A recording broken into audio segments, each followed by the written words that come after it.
Salut tout le monde. Aujourd'hui, nous allons discuter de la raison pour laquelle les elfes dans le monde de sorcellerie d'Harry Potter sont en effet des elfes de maison, malgré leur capacité magique assez élevée. Comme vous le savez, les elfes et le concept d'elfe de maison sont introduits dans la chambre des secrets quand Harry rencontre Dobby, l'elfe de maison appartenant à la famille des Malfoy. À travers cette introduction, nous découvrons que la plupart des gens de classe supérieure du monde de la sorcellerie semblent posséder des elfes de maison. Des elfes qui sont tenus de servir leur maître et de travailler en servitude pour des familles de sorciers aisés, sans compensation ni paiement. Leur travail va du nettoyage à la cuisine et aux courses, le tout sans aucune protestation. La seule façon pour qu'ils puissent être libérés de leur esclavage magique est si leur maître leur offre un vêtement. Bien sûr, tout cela semble assez misérable pour les elfes. Et donc, ce n'était pas surprenant quand nous avions appris que Dobby aspirait à être libre de son contrat de servitude envers la cruelle famille des Malfoy, qui le maltraitait. Cela conduit inévitablement Harry à aider Dobby à sécuriser sa liberté, en trompant Lucius Malfoy en lui faisant lancer une vieille chaussette à l'elfe. Cependant, bien que Dobby soit le premier elfe de maison à qui nous étions présentés, nous apprenons par la suite qu'il est en effet une anomalie par rapport à la majorité des elfes que nous découvririons à travers tout le reste de la série. D'autres elfes comme l'ami de Dobby, Winky, qui Harry rencontre à la Coupe du Monde de Quidditch, ou Créature, le misérable elfe de maison de la famille Black, qui est en quelque sorte hérité par Harry après la mort de son parrain Sirius Black. Grâce à ces elfes et à d'autres qui nous ont été présentés tout au long de l'histoire, nous sommes amenés à croire que la plupart des elfes de maison apprécient réellement leur esclavage. En effet, Winky, après avoir été libéré du service de sa famille, entre dans une grave dépression et devient même alcoolique. De plus, chaque elfe se punit tout seul physiquement s'il trahit son maître de quelconque manière. Dans le livre de la Coupe du Feu, nous sommes également présentés à de nombreux elfes qui sont tous employés par Poudlard.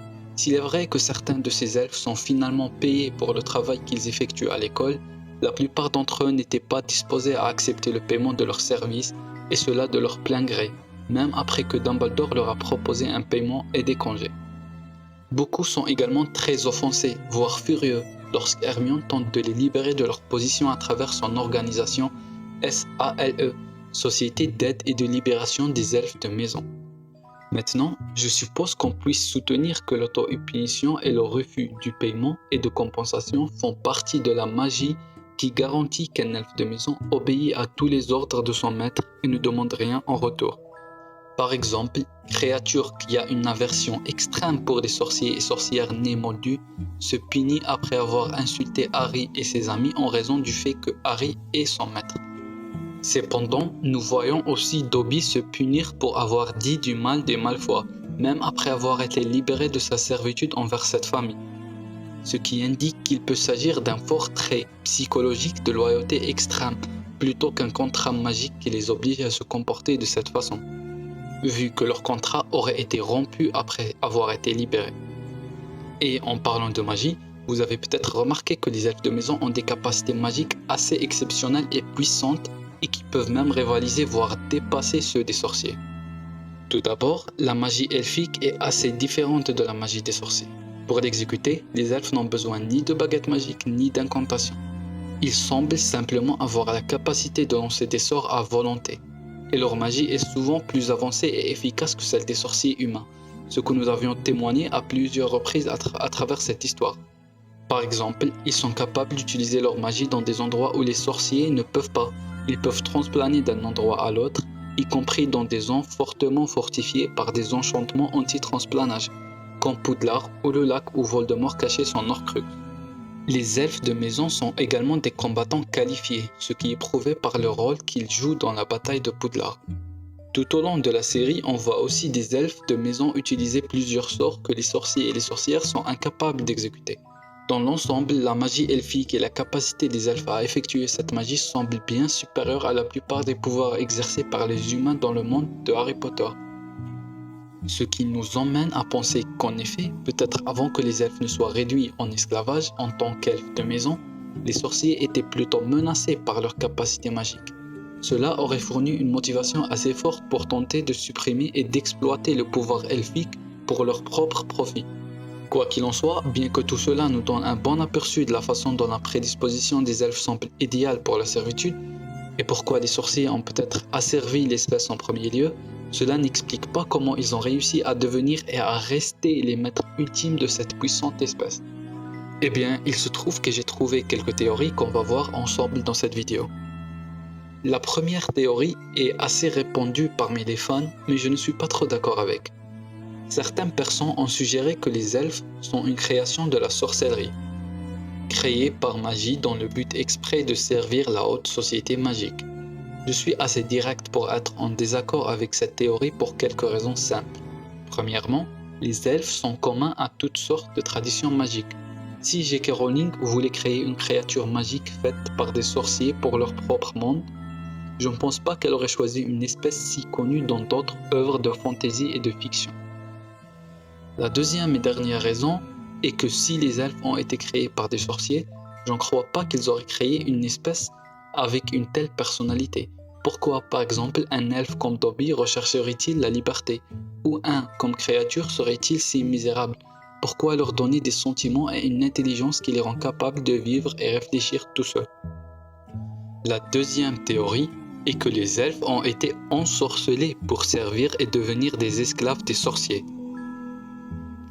Cette théorie permet d'expliquer le fait que les elfes ne peuvent pas désobéir à leur maître, mais ça n'explique pas pourquoi est-ce que la plupart des elfes semblent aimer leur esclavage et leur maître, et pourquoi ils appréhendent tant la liberté, d'autant plus qu'on ne sait même pas si ce serait possible de lancer un tel sortilège assez puissant pour affecter et asservir toute une espèce magique et sa descendance, et qu'un tel sortilège est rompu juste en donnant un morceau de vêtement.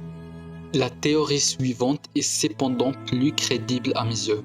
Celle-ci prend en compte les traits psychologiques, l'évolution et la sélection naturelle des elfes. Bien que dans ce cas, je ne crois pas tout à fait que la sélection soit naturelle. Je vais vous expliquer. Imaginez que les sorciers, étant à l'époque plus grands, plus intelligents surtout, et vraisemblablement les plus forts des deux espèces, peut-être ayant appris à mieux contrôler leur magie plus tôt que les elfes, aient arbité ces elfes il y a des siècles pour les protéger d'autres créatures magiques plus menaçantes. Au début, cela aurait pu être un arrangement informel dans lequel les sorciers offraient une protection aux elfes et, en retour, les elfes aidaient autour de la maison. Peut-être que cela a commencé assez innocemment en préparant un repas ou deux ou en faisant les lits en début de journée. Mais ensuite, au fil du temps, il est possible que les elfes qui ont fourni des sorciers avec un meilleur service ont été mieux traités. Les elfes les plus indépendants d'esprit auraient été chassés de chez les sorciers et peut-être tués sans leur protection, ou simplement laissés sans grande opportunité de trouver un compagnon. Après tout, comme beaucoup d'autres espèces, il n'est pas impossible d'imaginer qu'un elfe avec un emploi était plus désirable pour un conjoint potentiel. À partir de là, il est possible que les sorciers aient davantage manipulé l'évolution des elfes en organisant la reproduction des plus obéissants et dociles des elfes entre eux. Après tout, les familles de sorciers ne semblent avoir qu'un seul elfe à la fois, ce qui affirme encore plus cette théorie.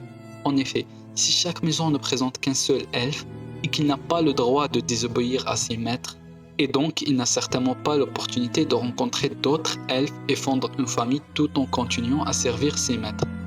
Comment dans ce cas cette espèce continue-t-elle à se reproduire? À moins que leur maître n'organise des couples pour créer les lignées suivantes d'elfes de maison. C'est une pensée assez sinistre. Cependant, je ne peux tout simplement pas penser à d'autres façons dont les elfes de maison ont pu continuer leur lignée. Cette théorie expliquerait également pourquoi, malgré leur puissante magie, les elfes de maison restent des esclaves. Parce qu'ils ont été élevés pour aimer leur servitude et ne rien connaître d'autre. Cela dit, un défaut que je trouve à cette théorie est que pour un elfe de maison comme Dobby, qui n'a pas aimé être asservi, pourquoi n'a-t-il pas pu sortir de son esclavage? Puisqu'il n'aimait pas servir les malfois et qu'il est assez puissant. Alors pourquoi n'a-t-il pas pu se libérer en utilisant sa propre magie? Je suppose qu'on pourrait soutenir que renverser ses maîtres pour la liberté serait tellement contre l'idéologie des elfes que ça aurait demandé beaucoup plus de courage et d'audace de la part de Dobby pour tout simplement se barrer. Personnellement, je trouve cette explication assez satisfaisante et que cette théorie tient le coup. Une dernière théorie qui fait suite à la deuxième théorie et que j'aimerais aborder est basée sur la possibilité qu'on ne nous donne pas toute l'histoire quand il s'agit des elfes. Peut-être qu'en plus des elfes de maison qui aiment servir les sorciers, il y a aussi des elfes qui prospèrent dans la nature. Après tout, ils sont une espèce incroyablement puissante. Il est donc possible qu'ils puissent vivre simplement libres, non affectés par la société magique et moldue. Ce qui nous ramène à l'idée que si les sorciers offraient une protection à des centaines d'elfes il y a des années, peut-être n'étaient-ce que les plus dociles et les plus timides des elfes qui s'approchaient des sorciers à rechercher une existence plus sûre. Et tandis que ce groupe d'elfes évoluait dans les limites de leur servitude, les elfes sauvages évoluaient tout à fait différemment. Peut-être que les elfes dans la nature sont indisciplinés et déloyaux, leur sélection naturelle évoluant en fonction avec les traits qui les auraient mieux gardés en vie s'ils se heurtaient à d'autres créatures magiques menaçantes. Avec cela les amis, nous sommes arrivés à la fin de cette vidéo. Qu'en pensez-vous? Êtes-vous d'accord avec ces théories?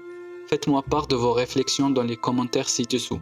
Si vous avez aimé cette vidéo et que vous voulez voir d'autres vidéos de ce genre, abonnez-vous s'il vous plaît. À la prochaine!